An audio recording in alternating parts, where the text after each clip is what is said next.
Gjatë fazës së parë të regjistrimeve në shkollat e teritorit të Bashkisë Shkodër janë regjistruar rreth 500 nxënës në klasat e para dhe 450 në klasat e dyta. Gjatë muajit korrik kemi një regjistrim, po themi, normal, rreth 500 nxënës regjistruar në klasën e parë dhe po ashtu rreth 450 nxënës regjistruar në klasën e 10. Një ditë më parë janë çelur sërish regjistrimet, të cilat do të kryhen përmes portalit e-Albania.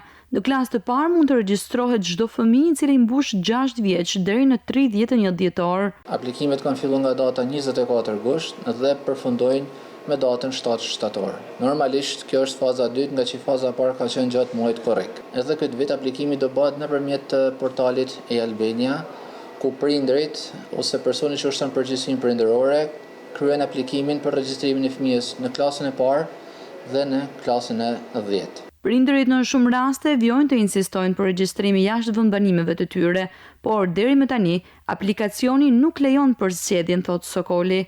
Kjo me qëllim shpërndarjen e barabartë të regjistrimeve. Patjetër që kërkesa ka, prindërit kanë dëshirë të arsimojnë fëmijët në shkollat më të mira, kjo është drejt e tyre, por momentalisht akseset janë vetëm brenda zonave të bulimit. Regjistrimet si për klasat e para, po ashtu edhe për klasat e 10 do të vijojnë deri në datën 7 shtator, ndërsa për shkollat profesionale ata mund të regjistrohen deri në 30 shtator.